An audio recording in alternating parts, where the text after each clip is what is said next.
I severely doubt he was the mastermind behind this operation. Evidence suggests he was merely the lookout, waiting in the shadows for his accomplices to emerge. Confronting a formidable front security gate, unauthorized access becomes unthinkable. Breaching that defense cannot happen quietly. For 44 days, detectives and the public have been paralyzed by one haunting question regarding Nancy Guthrie's vanishing. By what method did the masked phantom on her porch breach the threshold? Surveillance footage captures him lingering early on February 1st, 2026. Head bowed, gloves on, tactical backpack secured, firearm holstered on his hip. We scrutinize that clip hundreds of times, dissecting every subtle movement. Every second spent on that step represents a puzzle, slipping into an 84-year-old woman's sanctuary in the dead of night, without waking her, alerting nearby residents, or leaving the chaotic destruction that forced entry inevitably creates. We debated if he picked the lock, wielded a stolen key, found an unlocked window, or if deaf Nancy simply lay unaware. Yet, we have been entirely focused on the wrong mystery, because there is a glaring, crucial detail regarding Nancy Guthrie's front door. A fact shattering our preconceived notions of that night, a silent witness visible in the footage all along, documented in every photograph, noted in public records, and universally recognized by anyone residing in similar southwestern estates. Nevertheless, everyone outside the immediate investigation overlooked it until now. Nancy Guthrie had a security gate on her front door. Not merely a doorbell camera, nor a standard wooden door secured by a deadbolt. A heavy metal barricade with wrought iron mesh and a steel frame, practically impervious without power tools. Breaching it requires sustained noise and inflicts catastrophic destruction technicians would document immediately upon arrival. Furthermore, according to a neighbor situated 4 houses down, who utilizes the identical enclosure on her own home, the masked individual could not have been attempting a forced entry. It was physically impossible. Impossible within 41 minutes, and impossible without heavy machinery entirely absent from the video. It could not happen without rousing the neighborhood, leading to one chilling conclusion: the door was opened from within. This revelation is the explosive breaking development in the Guthrie case, upending the accepted narrative. Before proceeding into this psychological labyrinth, we must explicitly define the boundaries of our current examination. This narrative explores a theory formulated by a resident with intimate knowledge of Catalina Foothills residential security architecture. The hypothesis is corroborated by public evidence and analytical expertise of former federal agents reviewing the files. This presentation is not a formal accusation against anyone. 0 charges have been filed and 0 arrests executed. The Guthrie family has been unequivocally cleared. Instead, we are asking the difficult questions the physical evidence demands. If the ironclad security gate rendered forced entry practically impossible, what sinister mechanism allowed the suspect inside? The inescapable conclusion that veteran detectives, security professionals, and knowledgeable neighbors continuously arrive at remains identical. Someone actively invited the nightmare in. Now, we examine why. Nancy Guthrie, 84 years old, vanished from her residence in the affluent Catalina Foothills of Tucson, Arizona, during the early hours of February 1st, 2026. She had called the arid landscapes of Tucson her home for over 50 consecutive years, raising 3 children there after her husband, Charles, perished in 1988 at 49 during a Mexican mining trip. A creature of habit, she attended Sunday services without fail, maintained warm relations with neighbors, and managed her affairs. By choice, she resided alone in a home valued at roughly $1 million on a desolate street, houses recessed from the road, shielded by saguaro cacti, offering the profound isolation coveted by southwestern retirees. Yet, her mobility was fading.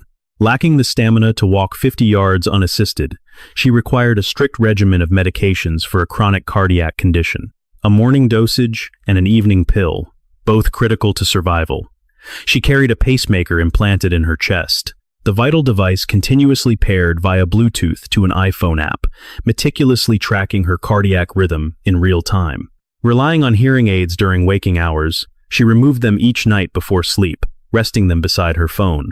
Plunged into absolute silence, she remained completely oblivious to hushed voices, stealthy movements, or footsteps outside her bedroom. Physically fragile, weighing approximately 150 pounds.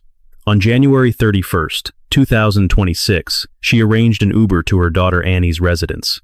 a destination merely a few miles away for a family dinner. Arriving approximately at 5:32 in the afternoon, the evening felt ordinary. A shared meal, lighthearted games, and comfortable conversation, the mundane Saturday night a family cherishes when residing in the same city. The clock hovered near 9:50 in the evening when a vehicle deposited Nancy back at her residence. The heavy garage door rumbled shut behind the car. Inside, she appeared entirely secure, insulated by the quiet comforts of a solitary life. Her daily prescriptions rested undisturbed on the kitchen island, while her auditory devices and mobile phone lay neatly positioned atop the bedside table. The rhythm of her existence remained precisely as arranged earlier that evening. Yet, for an agonizing span of 14 unbroken hours, not a single soul reached out. No phone rang, no messages chimed. Nobody made the brief journey to ensure an 84-year-old widow, reliant on a cardiac device and daily pills, was resting securely under her own roof. The official alarm was never sounded due to a sudden, middle-of-the-night premonition. Law enforcement wasn't alerted because a loved one felt that chilling, instinctual dread. Instead, the catalyst was a shattered routine.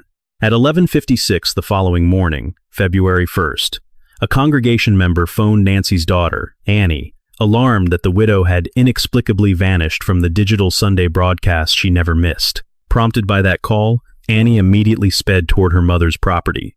She combed the silent corridors and scoured the perimeter, uncovering a deeply unsettling tableau. The smartphone, earpieces, pill bottles, keychain, purse, and automobile were exactly where they belonged. Every physical anchor of Nancy Guthrie's daily existence remained trapped inside those walls.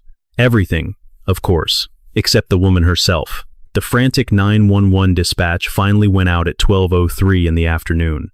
But by that juncture, the dark machinery of Nancy's fate had concluded its work some 10 hours prior. The chilling chronology pieced together in the aftermath was rigorously corroborated by Sheriff Chris Nanos during official media briefings, bolstered by formal declarations from federal agents, and solidified by on-the-record insiders speaking to prominent journalistic outlets. At precisely 1:47 in the dead of night, on February 1st, 2026, the smart doorbell lens guarding the front threshold of the Guthrie residence was manually blinded. During his February 5th address, Sheriff Nanos verified this calculated act of sabotage. While detectives refused to broadcast the exact mechanics of the deactivation, he explicitly ruled out any innocent explanation, dismissing the possibility of a system glitch or a drained power source. The sinister undertone was unmistakable.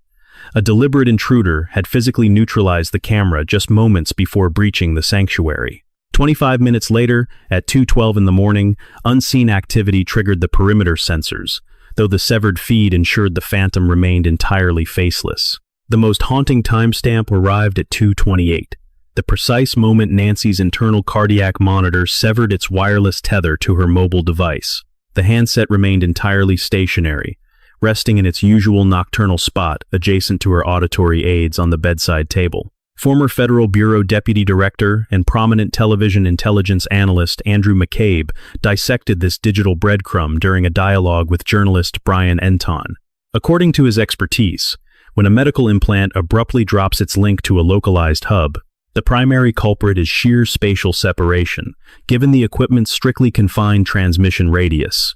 Once the host body is dragged beyond that invisible boundary, the communication dies. In that dark hour, Nancy was actively being relocated against her will. By the second that digital heartbeat vanished, she had already been spirited away from her sanctuary forever. A mere 8 minutes later, at 2:36, a private surveillance system owned by local residents, Elias and Danielle Strategoulas, situated roughly 2.5 miles away, recorded a lone automobile prowling through their quiet streets. National broadcast reporter Liz Kreutz later recreated the exact nocturnal journey from the crime scene to the Strategoulas property. Her drive clocked in at exactly 6 minutes. The medical monitor flatlined at 2:28, followed by 6 minutes of transit time. The suspect vehicle ghosts across the lens at 2:36, leaving a chilling 2-minute buffer.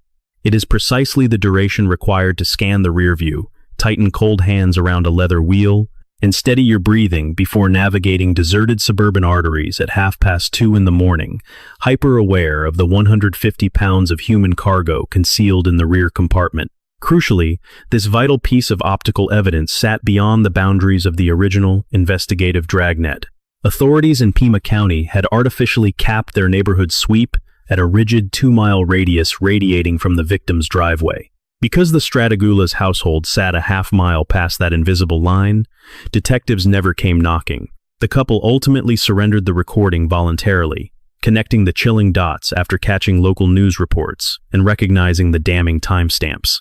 As crime scene technicians finally breached the property shortly after noon, nearly 11 hours after the digital blackout, they discovered grim crimson evidence staining the threshold, the entranceway, and the concrete drive.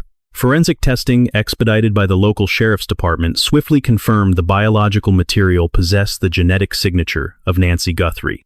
Retired Federal Bureau operative Maureen O'Connell, a veteran steeped in decades of blood spatter interpretation, meticulously reviewed images of the grim tableau and offered a haunting public assessment.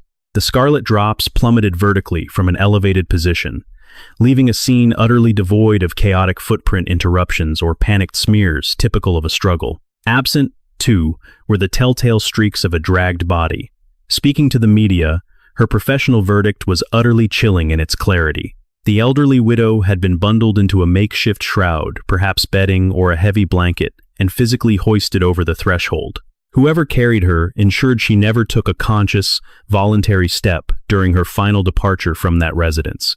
Over a grueling 10-day collaboration with Google engineers, federal agents resurrected lost visuals from what Bureau Director Kash Patel termed residual data, buried deep within the compromised doorbell's internal architecture. It was a digital miracle pulled from the ether, especially considering the unit possessed no active off-site storage plan. Ordinarily, when a security camera fails to push its recordings to a remote server, those digital files remain trapped on the hardware itself. Should that physical unit be smashed or otherwise taken offline, the visual evidence perishes with it. Yet, in a remarkable feat of digital forensics, technicians at Google managed to salvage something Patel referred to as phantom or residual data, microscopic shards of imagery that had frantically pinged the company's mainframes in those dying, fleeting seconds of connection right before the lens was permanently blinded. Extracting these ghosts from the machine required 10 grueling days of coding and analysis. What emerged from that painstaking labor were the very frames now etched into the minds of every viewer watching the national broadcast networks. There, lingering on Nancy Guthrie's front steps, stood a shrouded intruder whose posture screamed what behavioral experts ominously classified as pure territorial dominance. There was absolutely zero reluctance in his stride, and not a single anxious glance cast over his shoulder. With his chin tucked, he navigated straight toward the electronic eye, exuding the chilling confidence of a predator who had mapped out the terrain long beforehand. He struck the glass twice, a twisted way of checking if the device was still breathing before violently blinding it with a handful of leaves torn from a nearby planter. Federal profilers studying those salvaged frames pinpointed the Phantom as a male, standing somewhere between 5 feet 9 and 5 feet 10 inches, possessing a remarkably unremarkable medium frame. He was completely swallowed by shadows, obscured by a full facial mask, clad entirely in dark garments, wearing black medical-grade gloves, and carrying a 25-liter Ozark Trail rucksack, a common item found exclusively on the shelves of Walmart. Resting ominously on his right hip was a firearm holster, while enhanced zooming by forensic specialists revealed the faint, jagged shadows of what appeared to be ink marking his right wrist. This potential tattoo peeked out just past the edge of his latex cuffs, a vital clue independently corroborated through confidential leaks to all 4 major broadcasting powerhouses: ABC News, CBS News, CNN, and Fox News. However, one isolated still frame depicting the prowler devoid of his signature rucksack was actually harvested from an entirely separate date. This earlier snippet, distinct from the night he carried the pack, documented an initial incursion, a cold, calculated surveillance run. He had crept into her world once before merely to observe, to evaluate the vulnerabilities, and to ensure his gruesome blueprint was flawless. Only after retreating did he return for the final act. Understanding this chilling prelude is absolutely essential when trying to unravel the physical puzzle of the residence's formidable entry barrier. A quick glance at the countless high-definition stills of the victim's porch, splashed endlessly across the internet by circling press pools, reveals a glaring, undeniable truth, visible in every single broadcast. Standing guard right before the primary wooden threshold is an imposing, heavy-duty iron barricade. This fixture was never meant to be a delicate aesthetic flourish or a charming architectural touch. It is a brutal, unyielding fortress woven from thick wrought iron and industrial steel mesh. Treated with a weather-resistant powder finish, the massive grate is anchored within a reinforced steel casing, aggressively bolted deep into both the door jamb and the structural bones of the house.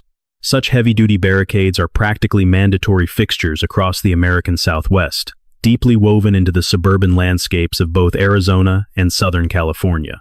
Throughout the 1970s and 1980s, regional architects integrated these iron sentinels into neighborhood developments as the ultimate frontline defense against home invasions. The engineering behind it is brilliantly straightforward yet devastatingly effective. The formidable mesh door pivots entirely outward upon massive, industrial-grade joints. Once pulled shut, a solid deadbolt violently snaps into place, burying its metal tongue deep into a reinforced strike cavity embedded securely within the outer frame. Even when the inner wooden barrier is left ajar, this iron lattice permits the evening breeze to sweep through the home while firmly locking out feral creatures, pests, and anyone with malicious intent. Homeowners enjoy the luxury of fresh airflow without ever surrendering a single ounce of their physical safety. It provides a psychological shield as well. Occupants can visually scrutinize and interrogate midnight callers straight through the metal grid without exposing themselves to danger. Ultimately, the singular mission of these fixtures is to transform a simple break-in into an agonizing ordeal, one demanding heavy industrial equipment, precious minutes, and a cacophony of metal-on-metal destruction that would inevitably wake the surrounding block and leave behind a chaotic, undeniable crime scene. Consider Laura, the local resident who sat down for a televised sit-down with NBC reporter Brian Enton broadcasted on the 16th of March. She has called the rugged Catalina Foothills home for well over 10 years. Guarding her own residence is a carbon copy of that very same iron fortress. Upon witnessing the chilling clip of the faceless phantom haunting her neighbor's stoop, a terrifying realization washed over her, a grim fact that millions of horrified viewers tuning in from distant, differing zip codes completely missed. The man haunting the porch was never attempting to physically smash his way through that specific threshold. Staring directly into the lens, she stated with the bone-chilling certainty of someone profoundly familiar with the hardware, "No one simply breaches those iron lattices. It is utterly impossible to force your way past that metal," she elaborated. Just 2 or 3 weeks prior, I had this exact conversation with a professional locksmith, and he verified the grim reality. Those barricades do not yield. This local woman was not throwing around wild, baseless theories. She was articulating an undeniable, structural truth intimately known to every homeowner out west. Bypassing such a monstrosity would absolutely mandate snapping the thick weave with heavy-duty shears, wielding a massive crowbar capable of warping solid steel, or possessing the sheer brute strength and unlimited time required to violently wrench the lag screws straight from the timber. Employing any of these savage tactics would generate a deafening uproar. It would inevitably tear the architecture apart, leaving behind glaring scars of a violent siege. Above all else, dismantling that iron guard would burn away precious, irreplaceable minutes. We are not talking about the 41 agonizing minutes he spent roaming the interior, but rather an agonizingly long period hacking at the exterior, all while standing completely vulnerable beneath a potentially active digital eye, with sleeping families mere yards away. Yet the shadowy figure captured in the digital fragments carries no heavy equipment. There are no steel clippers in his grasp. He brandishes no iron crowbar. During fleeting moments in the video, his latex-covered fingers are clearly visible entirely bare, save for the handful of torn foliage wielded to blind the lens. His entire silhouette betrays the truth. This predator did not arrive under the cover of darkness, equipped for a brutal, grinding siege against a reinforced metal wall. So, when homicide detectives finally converged on the quiet suburban property 11 agonizing hours post-intrusion, investigators discovered an entirely pristine security perimeter, no warped metal, no severed wire mesh, and absolutely zero indications of a violent, forced entry. From Laura's perspective, the shadowy figure captured on tape never actually breached that primary threshold. Instead, she suspects he was simply lingering in the dark, anticipating an inside accomplice to unlatch the barrier, a chilling hypothesis she meticulously detailed while speaking with Brian Enton. Such a premise demands rigorous scrutiny, as these are not the idle musings of an armchair detective observing the tragedy from afar. Rather, this profound insight comes from an embedded local, a neighbor intimately familiar with the exact defense mechanisms installed across these suburban residences. It is the deduction of a woman who has endured the last 44 days, agonizing over the sheer mechanics of how Nancy Guthrie's inexplicable vanishing could mathematically occur. Expressing her doubts, Laura stated she doubts he was the mastermind. Rather, he served merely as the exterior lookout, biding his time until the actual perpetrators emerged. She grounded her logic in the sheer physical constraints of the property, noting that breaching a reinforced iron vestibule of that caliber is nearly impossible. Since bypassing it silently is out of the question, she posits he was peering through the barricade to monitor the internal progress. Viewing the surveillance tape through this lens changes everything. Observe the phantom at the entryway. There is no aggressive prying, no desperate tugging at the handle. He abstains from rattling the deadbolt, choosing instead to remain motionless with his gaze lowered in patient anticipation, and a subtle secondary detail caught Laura's keen eye. The victim's main entry point is flanked symmetrically by transparent glass sidelights.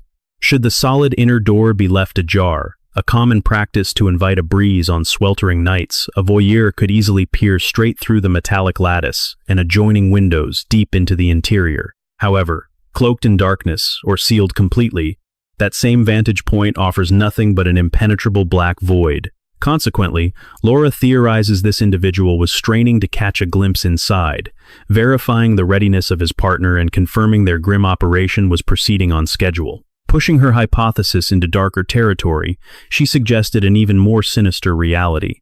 A conspirator had already infiltrated the residence. This hidden accomplice was poised to strike and extract the victim, while the shadowed figure stationed himself obediently at the perimeter. He remained anchored there, waiting for the interior latch to disengage so he could lend his physical strength to haul the captive woman across the threshold. Dissecting this tactical nightmare reveals a chilling timeline. An intruder breaches the sanctuary well before 1:47 in the morning. Securing that initial entry presents multiple terrifying avenues, including slipping inside during the twilight hours, while the occupant remained completely alert. The predator might have worn the mask of a trusted acquaintance, a parcel courier, a maintenance worker, or even a friendly face from next door. They merely needed a convincing, mundane excuse to warrant a knock. Widely known as a compassionate, deeply trusting soul who had enjoyed decades of peaceful suburban life, the victim would have easily unlatched the deadbolt for a familiar face, or worse. The infiltrator already possessed their own set of keys. Any contractor, recurring tradesman, or individual entrusted with a spare copy for emergency access held a silent ticket inside. Such unhindered access meant they could slip into the residence at their absolute leisure. Alternatively, exploiting a deep psychological profile of her daily habits, they may have simply slipped through an unsecured window, or back entry they knew would be neglected. Regardless of the methodology used to bypass the exterior, a phantom was lying in wait as the unsuspecting woman completed her nightly wind-down rituals. Given her arrival time of 9:50 that evening, she presumably retired between 10 and 10:30 at night, leaving the interloper to bide their time in the shadows. These agonizing hours of stillness were calculated.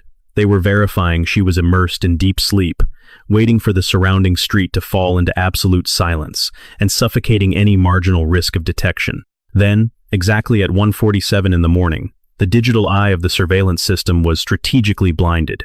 The sabotage involved no brute force, no shattered lenses or hardware, violently torn from the stucco, but rather a methodical disconnection designed to halt all data transmission seamlessly.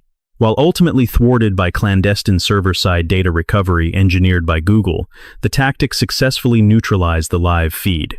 During that crucial blackout window between 1:47 and 2:28 in the dead of night, the secondary operative quietly approached the threshold. Operating on a perfectly synchronized timeline, the interior phantom anticipated this arrival and disengaged the fortified exterior gate. Pushing the heavy solid frame aside, they welcomed the outdoor accomplice into the darkness, which brings us to the most horrifying element of the timeline, Operating in tandem, the pair orchestrated the silent transport of their victim from the depths of her sanctuary straight to the foyer. To mitigate the horrific biological trail stemming from her unseen trauma, they enveloped her in a protective shroud before hoisting her over the threshold. Loading their cargo into a waiting transport, they vanished into the night, momentarily ghosting across a distant security lens 2.5 miles down the road at 2:36 in the morning. A narrative rooted far deeper than mere cinematic fiction. This terrifying reconstruction is meticulously reverse-engineered from cold forensic realities and an unyielding chronological sequence. The fortified barrier remained flawless, and the structural integrity of the primary entrance mocked any suggestion of a violent breach. A haunting 41-minute void separating the optical blackout and the sudden termination of her pacemaker implies a chillingly deliberate, unhurried operation within those walls. This complete absence of chaos fundamentally contradicts the frantic, adrenaline-fueled scramble of a solitary burglar fighting to silence a target, pillage the estate, and flee unseen. Furthermore, the forensic geometry of the crimson droplets falling perfectly perpendicular to the floorboards without a single dragged smear points exclusively to airborne transport. This indicates a dual lift maneuver, executed with terrifying precision by a pair of individuals desperate to minimize their forensic footprint. Validating this dark theory, the vigilant neighbor underscored the sheer biomechanical impossibility of a single person silently wrestling dead weight, especially a non-compliant or incapacitated senior citizen through those narrow halls. Laura had spent years acting as a caretaker as her mother's life drew to a close. That elderly woman tipped the scales at a mere 120 pounds, a full 30 pounds lighter than the victim, Nancy. Yet Laura recalled that merely guiding that frail woman up 3 or 4 simple steps required an exhausting amount of physical effort. It was a strenuous task even when the older woman actively assisted, moving in broad daylight, free from anxiety, and with zero necessity for absolute silence. Now, imagine a solitary figure attempting to transport Nancy Guthrie, a woman bearing 150 pounds of dead weight and suffering from severe physical limitations. Consider dragging her whether she was completely incapacitated or actively fighting for her life through the residence, navigating the porch stairs and traversing the stretch of the driveway.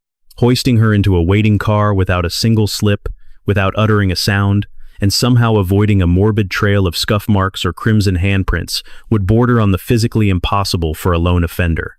Introduce a second set of hands, however, and this insurmountable task suddenly transforms into a chilling reality. If we entertain the grim notion that a conspirator was already lurking within those walls, holding the literal key to the perimeter gate, our entire perspective shifts.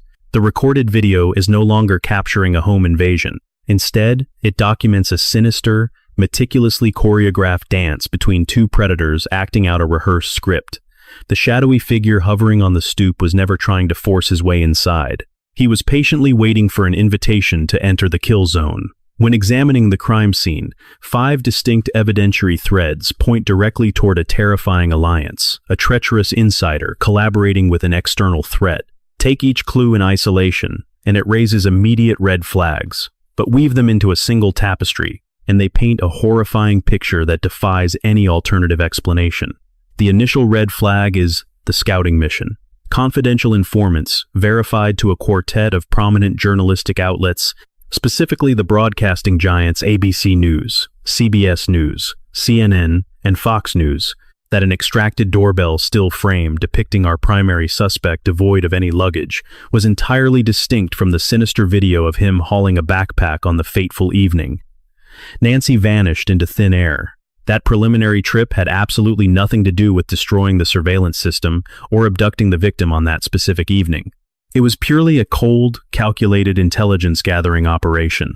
He approached the entryway during the relatively mundane hours of daylight or early dusk, when a stranger's presence barely registers just to scrutinize the grounds, lock eyes with the digital lens, and map the terrain in his mind. He needed empirical proof that the blueprints fed to him by an intimate associate were flawlessly accurate.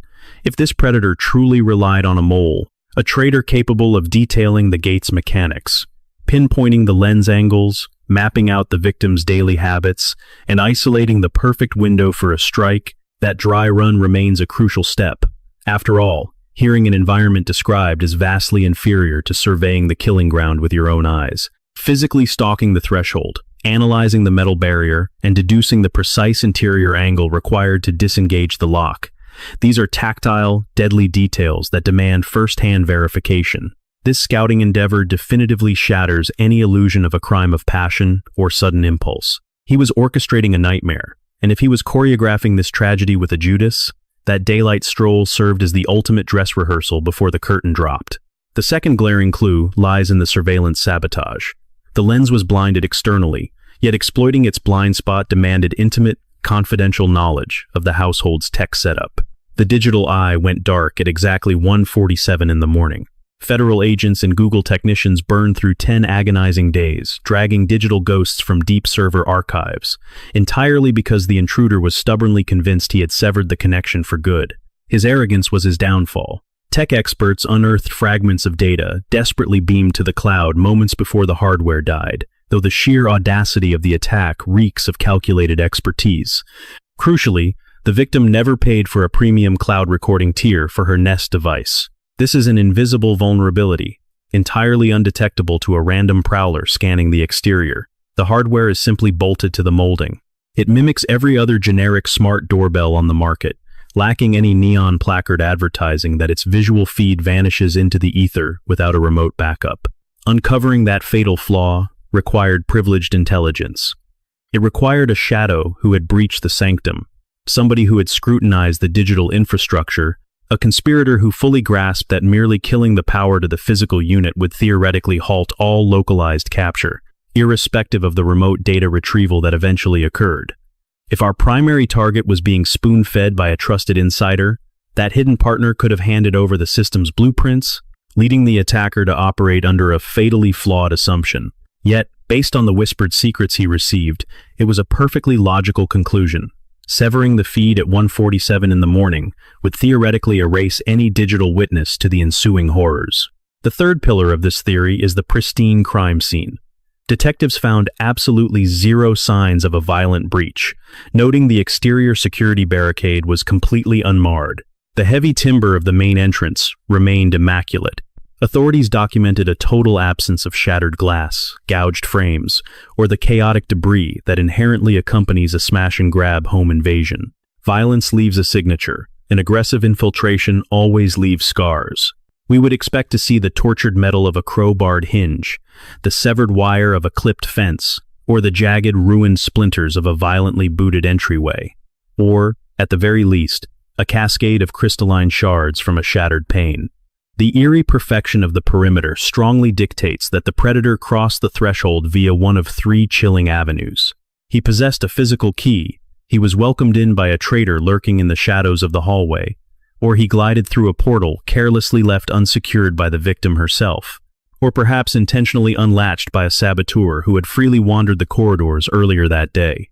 If we deduce a key was used, a deeply unsettling question arises. Who supplied it? Nancy was a cautious woman, fiercely protective of her metallic passes, never handing them out to random drifters. She did, however, entrust those brass keys to hired maintenance workers, seemingly loyal neighbors, and individuals cloaked in the guise of harmless, legitimate business. If the lock was turned from the interior, it definitively proves the existence of a Trojan horse. Conversely, exploiting a purposefully unlatched window points to an intimate, terrifying familiarity with the victim's midnight habits. The perpetrator knew exactly which deadbolts she engaged religiously, and which latches she foolishly neglected. They knew exactly when her evening routine concluded and when the house fell completely still. Every single one of these scenarios circles back to a chilling reality: the perpetrator had intimate, prior knowledge of the interior of her home. Consider the timeline. There is a precise 41-minute void stretching from 1:47 in the morning, the exact moment the surveillance feed was cut, to 2:28, when her internal pacemaker abruptly ceased transmitting. Picture the sheer volume of tasks that must be executed within that tight window if a solitary phantom is operating in the shadows. They would need to breach the perimeter, navigate a pitch-black labyrinth without causing a single floorboard to creak, and somehow locate her specific sleeping quarters. Then comes the darkest part, overpowering an 84-year-old victim who could easily awaken in sheer terror, fight back, or shatter the silence with a scream. If financial gain played a role, They would then have to ransack the property, locate suitable material to conceal her body, and haul her dead weight from the bedroom all the way to the entryway. Finally, they would need to maneuver her out the front, down the exterior stairs, across the pavement, load her into a waiting transport, and vanish into the night. 41 minutes is an eternity to linger at the scene of a brutal abduction. Every ticking second multiplies the danger of getting caught, the peril of the victim suddenly crying out, the looming threat of a restless neighbor catching wind of the violent struggle, the distinct possibility of a passing motorist spotting the getaway car, or the fatal error of leaving behind a microscopic trace, a single mistake that could seal a conviction. Typical predators operate on pure adrenaline, desperate to flee the scene instantly. That prolonged duration points to a far more calculated, methodical operation. However, if this was a synchronized operation between two accomplices, perhaps one lying in wait inside while the other slipped in after the lens went blind, the narrative shifts entirely. Suddenly, that prolonged time frame makes perfect sense. It affords a team the luxury of moving with chilling precision and absolute coordination. It provides adequate time to restrain the victim without inflicting messy, collateral wounds, and to meticulously bundle her up so that no biological evidence could leak. Time to transport her heavy frame without fumbling, and to seamlessly stash her in the getaway ride under the cover of total darkness. Time to methodically scrub down touched surfaces to erase any lingering smudges, ensuring absolutely zero forensic trace remained to haunt them. A synchronized duo operates with cold, deliberate patience. A lone wolf, conversely, would be forced into a panicked, sloppy frenzy. Next, we must examine the grim physics of human transport and the story told by the crimson stains left behind.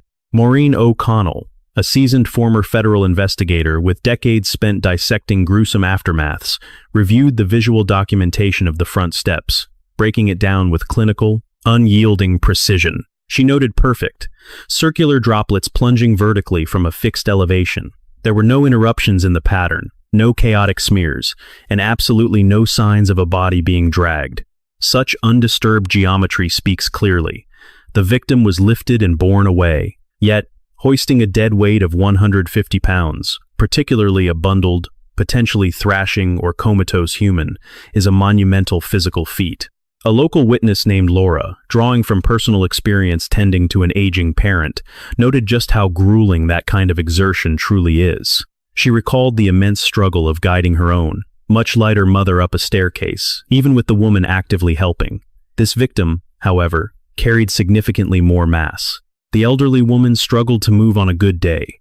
If she were rendered immobile or fighting for her life, extracting her would demand intense muscular power and flawless balance. For a solo attacker, the sheer mechanics of hauling her inert frame from the inner depths of that residence seemed staggering. Maneuvering her through the threshold, carefully navigating the exterior steps shown in the case files, and loading her into a waiting trunk borders on the monumental. It is not entirely out of the realm of possibility, but it is deeply treacherous, and struggle breeds mistakes: a sudden slip, an accidental trail of spatter, or a thunderous thud that echoes through the quiet neighborhood.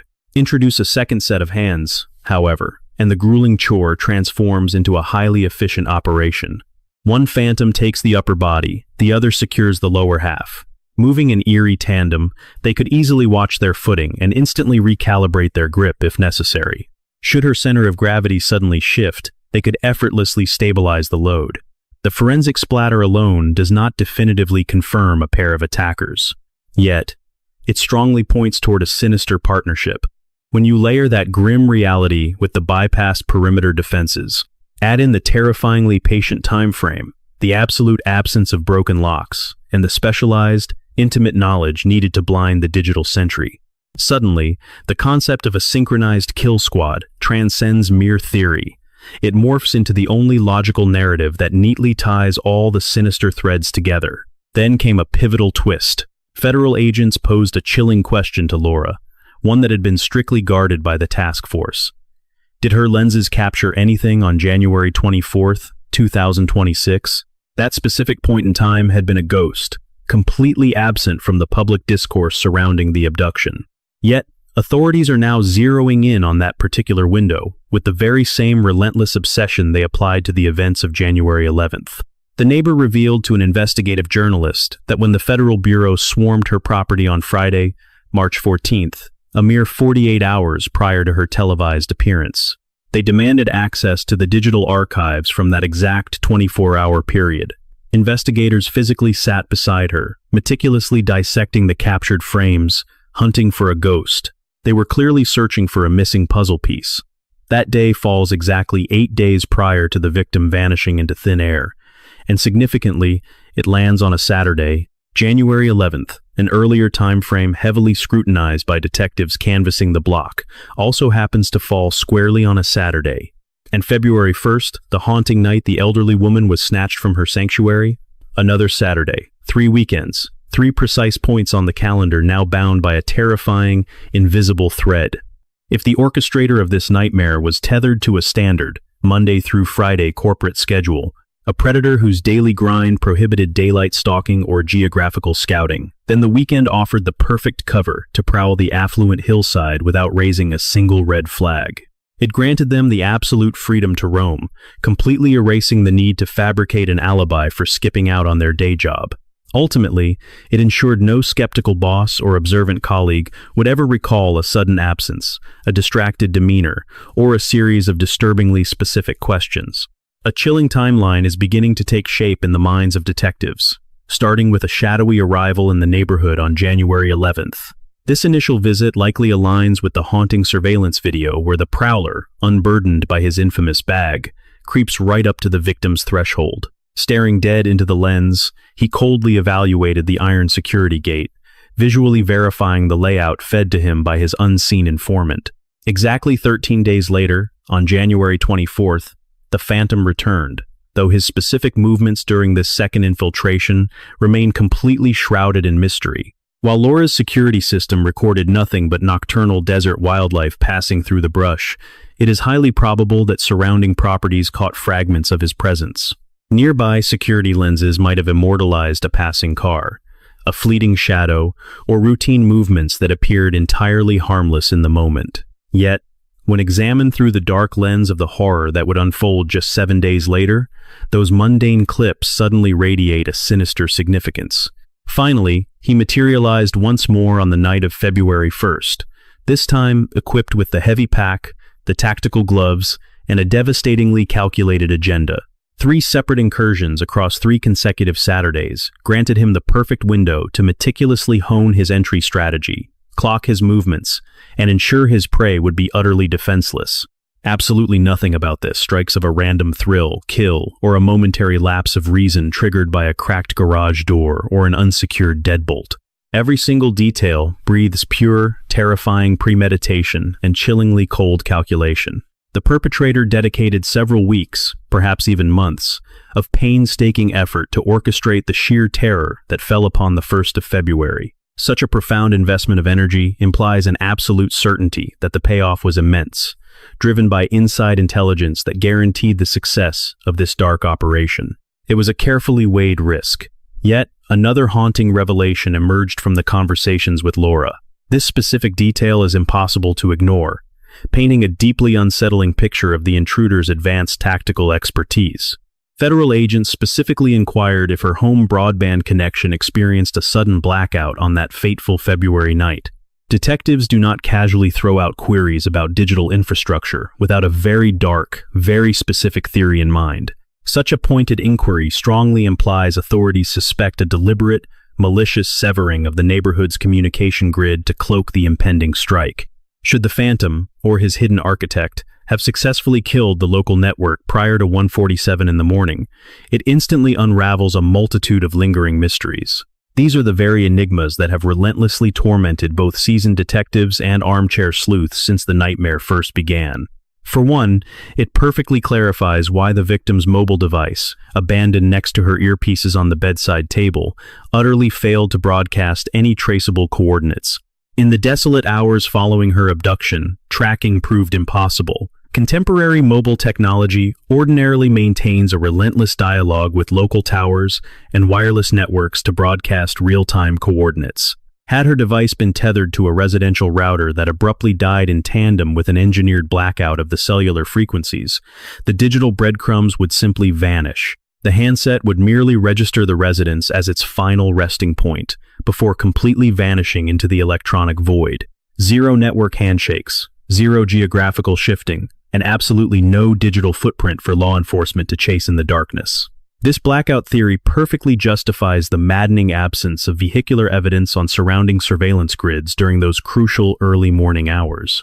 The vast majority of suburban observation equipment, especially the high-end hardware favored by residents nestled in the Catalina Foothills, relies heavily on remote syncing. These systems fundamentally depend upon an active web link to transmit their continuous video feeds into off-site servers.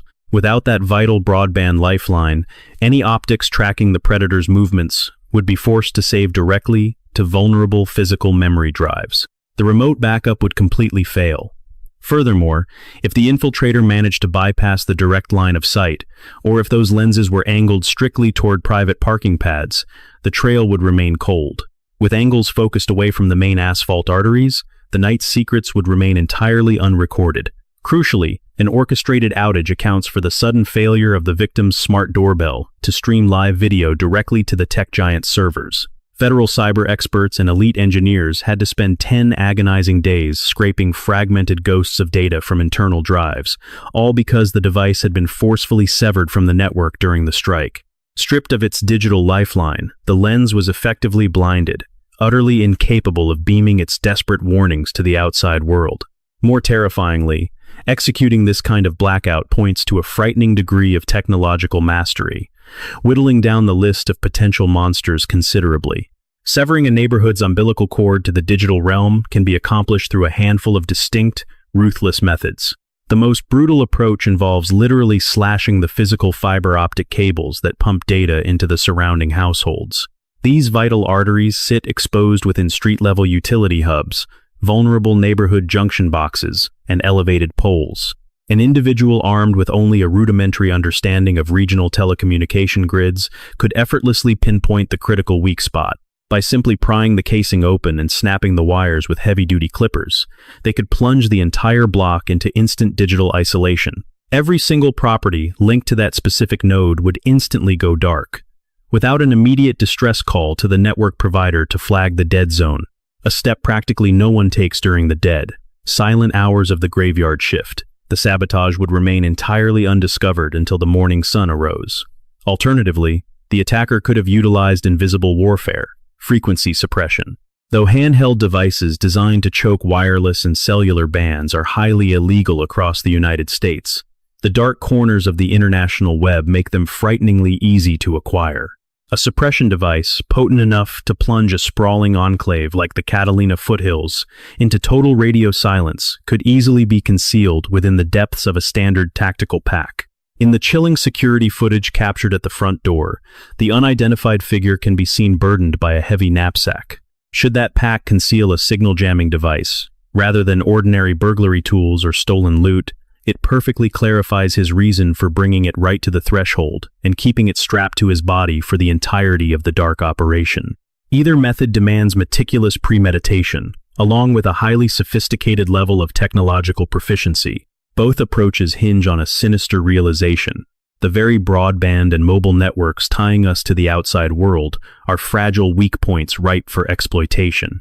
Your average lawbreaker simply does not possess the foresight to sever a target's web connection. The vast majority of offenders lack the deep comprehension of modern communications grids required to identify the precise cables to slash or the exact bandwidths to choke out. Ordinary perpetrators are creatures of brute force, confining their dark deeds entirely to the tangible realm. They jimmy deadbolts, shatter glass, and physically subdue their targets, completely oblivious to the electronic footprints trailing behind them. Yet, the phantom in this footage, or the mastermind pulling his strings, possessed a chilling mastery of the cyber landscape. Such an elevated level of comprehension strongly hints at formal, specialized education in the shadows. It points toward a deep background in the information technology or telecom sectors, or perhaps explicit guidance from a shadowy mentor harboring that exact, lethal skill set. Laura recounted that she was completely unaware of any network blackout during those dark hours, having been lost in a deep slumber. The only way she could have realized the connection had vanished was if she had stirred, reached for her mobile device, and seen the dead signal, and even in that scenario, she likely would have dismissed it as a fleeting technical hiccup before drifting back into unconsciousness. However, She added a crucial detail. A mere 14 days following Nancy's mysterious vanishing, she completely switched her broadband carrier. Because of that shift, she is permanently locked out of those critical system records from the beginning of February, erasing any personal proof of a deliberate outage. Yet, those residing nearby might still possess that vital electronic trail, and if federal agents are actively probing this angle, they likely already hold corroborating proof gathered from external avenues. This data could have been quietly extracted from the local telecom companies themselves, or from hyper-vigilant residents who diligently monitor their network histories. It might also stem from smart home hardware that logged sudden network failures, painting a clear picture of a neighborhood-wide dead zone precisely when the sinister events unfolded. Should it be proven that the web access was maliciously severed, it adds a terrifying layer of proof to a highly orchestrated conspiracy, one requiring the unholy alliance of an intimately informed insider and a technologically gifted saboteur. Presuming this dark hypothesis holds true that a mole within the victim's circle conspired with an external threat, this revelation completely derails the original narrative, forcing detectives down a far more complex and sinister path of inquiry. It signifies that law enforcement is no longer simply hunting the faceless prowler caught on camera. They are desperately tracking a duo, one of whom possessed the keys to Nancy's private sanctuary. There is the brute force who physically carried out the terrifying kidnapping. And there lurks the chilling possibility of a third conspirator, assuming the betrayer on the inside and the digital ghost who orchestrated the blackout are not the same individual. The list of individuals granted entry into the victim's residence is narrow and highly traceable, though blood relatives have already been entirely eliminated from suspicion. The lead authority, Sheriff Chris Nanos, addressed the public directly on the 16th of February. He unequivocally declared that the entire Guthrie clan, encompassing all brothers, sisters, and their respective partners, had been completely absolved of any involvement, denouncing any rumors of their guilt as both factually incorrect and deeply malicious. That official exoneration remains absolute, unchallenged, and crystal clear. Nevertheless, detectives are undoubtedly shining a harsh spotlight on other distinct groups who held the privilege of walking through her front door. This includes various tradespeople and technicians who performed labor on the estate over the preceding weeks, months, or even years. It covers the domestic staff who scrubbed the floors, as well as the groundskeepers tasked with manicuring the lawns, skimming the water features, and tending to the gardens. Investigators are also scrutinizing the hired hands who mended broken fixtures, wired the electronics, or completely remodeled sections of the residence. The probe extends to local couriers working consistent circuits, individuals whose repeated encounters with the victim might have granted them a dark, intimate knowledge of her daily schedule. Rideshare chauffeurs from platforms like Uber or Lyft are also under the microscope, as those brief moments of collecting her or bringing her home could have provided fleeting, yet fatal glimpses into her sanctuary. Given her physical vulnerabilities, medical aids providing in-home assistance are prime considerations, alongside friendly locals who occasionally popped in for tea or held a spare set of house keys for crisis situations.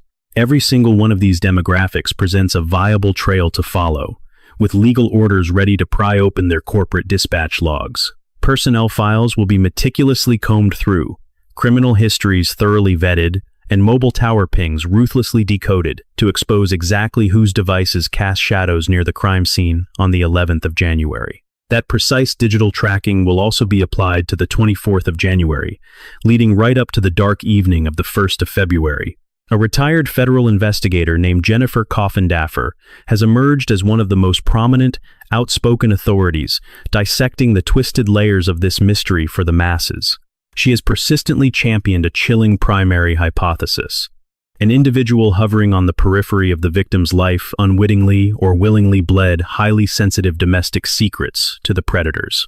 Her assertions have been piercingly exact, articulated in profound detail during sit-downs with major publications like Newsweek and the Daily Mail. While she initially posited that this leak could stem from blood relatives, she fully recognizes that law enforcement has formally eliminated the kin from the suspect pool. This redirects the terrifying spotlight onto hired help, perhaps the technician skimming the backyard water or the maid polishing the silver. It implies a trusted handyman or a familiar face given intimate access to her world. However, the former agent strongly suspects this informant never actually realized their loose lips would seal the victim's grim fate. She theorizes that simply through the mundane rhythm of executing their daily, routine chores on the property, by engaging in casual small talk and exchanging innocent pleasantries with a senior citizen universally described as warm and unguarded, they might very well have inadvertently sketched a comprehensive map of her utter defenselessness, remaining totally blind to the nightmare their casual chatter was about to unleash. A careless whisper to a confidant, relative, or associate, revealing their employment at a secluded Catalina Foothills estate housing a solitary, aging woman. They might have mentioned her frailty, her vast wealth, her offspring's high-profile status, the property's $1 million valuation, or her habit of retiring early. Crucially, they could have disclosed that removing her auditory devices at dusk plunged her into total silence. Such intimate fragments, relayed without malice, might have drifted into the ears of an apex predator, an individual who probed deeper, quietly gathering intelligence to orchestrate a dark agenda. Assuming the locked barrier theory holds, dictating that entry demanded keys or inside assistance, the informant transcended mere gossip. This collaborator needed the audacity to physically participate, positioning themselves within the residence that fateful night to bypass ironclad defenses and help extract Nancy from her sanctuary. This stark reality shrinks the suspect pool. It clears those who possessed a loose tongue but fundamentally lacked the stomach for hands-on brutality. The spotlight shifts to a figure harboring deeper motives: severe financial desperation, personal vendettas, or external coercion. Some dark catalyst compelled them to cross the precipice, evolving from passive informant to active abductor. Detectives are hunting this exact phantom. The breadcrumbs left behind, the unbreached perimeter, the absence of shattered glass, the flawlessly synchronized timeline, intimate familiarity with the surveillance grid, and suspected digital network sabotage are collectively steering the authorities down one very precise, undeniable path. On the 13th of March, merely 72 hours prior to Laura's broadcast, Sheriff Chris Nanos addressed NBC News. That dialogue contained a deeply unsettling exchange, sending shivers through the community and igniting fierce speculation. The journalist pressed, asking if the perpetrator remained a lingering threat. Nanos replied, "Absolutely," a profound departure from his previous public rhetoric. During prior media briefings, the commander consistently steered narratives toward reassuring the public that relatives were cleared, that detectives were relentlessly chasing tips, and that the missing matriarch might still be drawing breath. Yet, he previously sidestepped the terrifying notion that Nancy's abductor was hunting fresh prey. That silence is now shattered. His confirmation was stark and unwavering. Absolutely. However, in the very next breath, he offered a contradictory caveat. The sheriff stated they suspected a deliberate focus on the victim, but remained fundamentally uncertain. Focused, yet unconfirmed. This deeply fractured assessment breeds paranoia, spawning a chaotic web of terrifying hypotheticals, rather than providing closure. Laura absorbed those exact words. After agonizing for 44 consecutive days over the grim fate of the woman 4 doors down, she voiced the chilling query echoing through the canyon. What defines this selection? What twisted criteria drew the predator? Did her vast resources paint the bullseye? Was it the allure of her high-profile child, or simply solitary vulnerability? Could her advanced years have triggered the strike? Or did a betrayer, intimately acquainted with the floor plan, recognize an undefended fortress? Or does the truth lie buried in some dark, deeply personal secret, unique only to her? Should the attacker's blueprint rely on generic traits common among the elite denizens of the Catalina Foothills, immense affluence, independent isolation, twilight years, and sprawling estates hidden behind dense foliage far from prying eyes? Then the nightmare is far from over. Any resident mirroring that demographic remains in the crosshairs. Conversely, if the hunter stalked Nancy Guthrie solely due to highly specific intelligence regarding her idiosyncratic habits and unique physical limitations, the looming terror hovering over the rest of the neighborhood might finally dissipate. The official commentary implies law enforcement suspects a calculated hit, yet they remain paralyzed in pinpointing the exact catalyst. Authorities remain blind as to whether this was a crime of convenience, exploiting a frail target, or deeply personalized espionage. It is precisely this suffocating dread of the unknown that propelled the surrounding enclave into a frenzy of fortification. Residents cast suspicious glares at delivery personnel and maintenance crews, demanding credentials before a boot touches their pavement. Cross-referencing corporate registries is now mandatory for estate access. Laura quietly overhauled her domestic defense protocols following the vanishing. She wisely refused to detail those upgrades. Broadcasting tactical countermeasures to the world is an invitation for a predator to bypass them. However, she acknowledged the grim reality of her neighbor's fate permanently altered her psychological approach to managing visitors, and heavily influenced her methods of tracking that very foot traffic. She is far from alone in this awakening.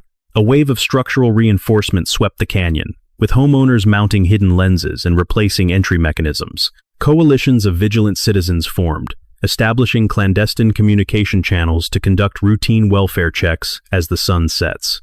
The sheriff's statement, "Absolutely this person could strike again," has created a level of fear and vigilance that was not present before, and whether that fear is justified depends on information that only investigators have. Nancy Guthrie has been missing for 44 days. The FBI and the Pima County Sheriff's Department are working the case with resources that include more than 400 law enforcement personnel who have been involved at various stages.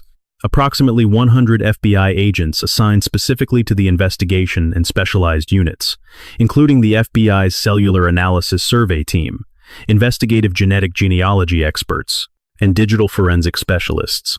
Investigative genetic genealogy, the same technology that identified the Golden State Killer after 40 years of his crimes going unsolved, and that connected Brian Kohberger to the Idaho student murders within weeks of the crime, is being applied to DNA evidence recovered from Nancy's property. This technology does not require the suspect to have a prior criminal record. It does not require them to be in any law enforcement database. It requires only that one distant relative, a second cousin, a third cousin, someone connected by blood, who submitted their DNA to a consumer service like 23andMe or Ancestry.com, be in a public genealogy database. One partial match can generate a family tree that, when followed forward through generations and cross-referenced with other records, leads to a name. The FBI's Cellular Analysis Survey Team has been mapping device presence across multiple critical dates: February 1st, January 24th, January 11th, and possibly other dates that have not been disclosed publicly. They are building a pattern. They are looking for phones that appear in the Catalina Foothills on more than one Saturday. Phones that were there during reconnaissance. Phones that were there on the night Nancy was taken. Phones whose location data, when analyzed against cell tower records and carrier logs, places them in specific locations at specific times that align with the timeline of this crime. If that analysis identifies a phone belonging to someone connected to any of the theories that experts have discussed publicly, someone who worked on Nancy's property, someone who had access to her home, someone with technical expertise who could have disabled internet service, the investigation is closer than anyone outside the task force knows. The router logs from Nancy's home are being analyzed for digital traces called probe requests. These are signals that smartphones broadcast automatically when they are searching for familiar Wi-Fi networks. Every phone does this constantly. Every device within range of Nancy's router on the night of February 1st may have left a digital fingerprint that can be extracted and analyzed. Unlike DNA, which requires complex laboratory processing, digital forensics can be completed in hours or days. The FBI has Nancy's router. If it contains probe requests from a phone that should not have been in her house that night, they will find it. The Walmart backpack visible in the doorbell footage is being traced through transaction records. Walmart uses sophisticated inventory tracking systems. Every store that received shipments of that specific 25-liter Ozark Trail backpack in the months before February 1st can be identified. Every transaction involving that product can be pulled from sales records. If the suspect purchased it with a credit card or debit card rather than cash, there is a name attached to that purchase. The gun holster on the suspect's hip has been analyzed by law enforcement professionals and identified as a Strategy brand revolver holster. Investigators are checking gun shop records in Tucson for recent purchases.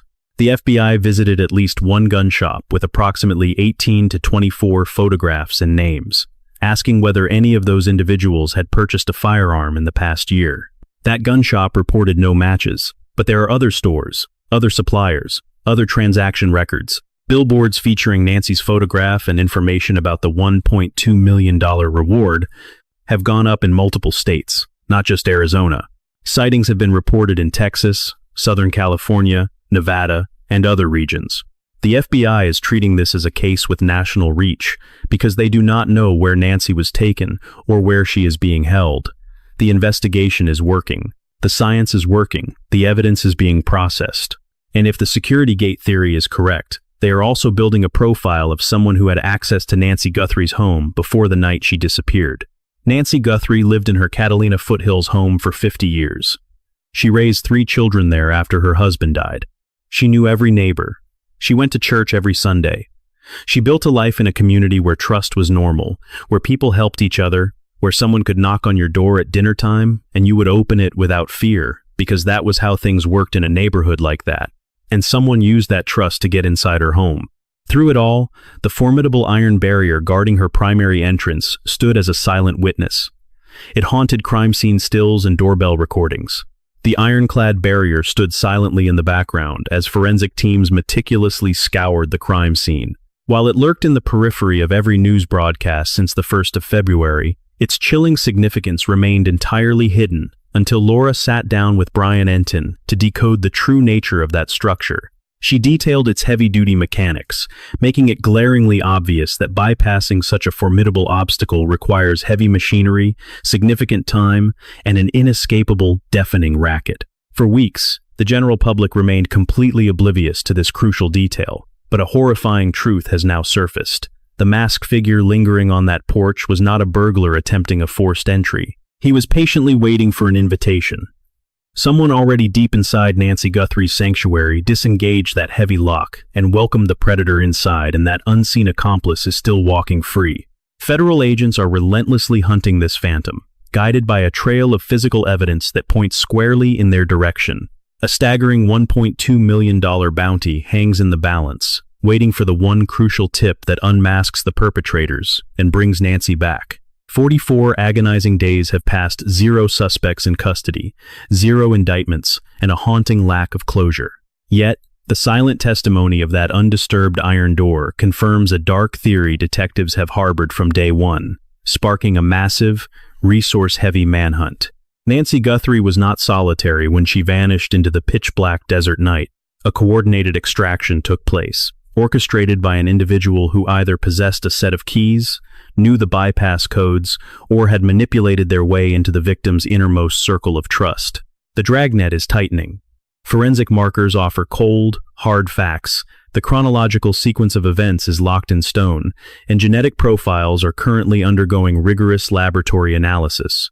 Analysts are tearing through complex cellular triangulation data, while cyber experts excavate every byte of a deeply hidden digital footprint.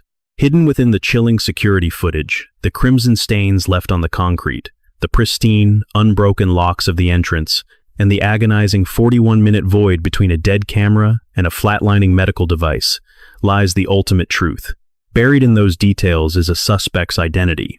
Should you hold any fragments of truth regarding the vanishing of Nancy Guthrie, reach out immediately to federal authorities at 1-800-CALL-FBI. An unprecedented bounty of $1.2 million is currently on the table. This staggering sum includes a $1 million pledge directly from her devastated relatives, a massive 6-figure contribution from federal bureaus, and substantial anonymous donations.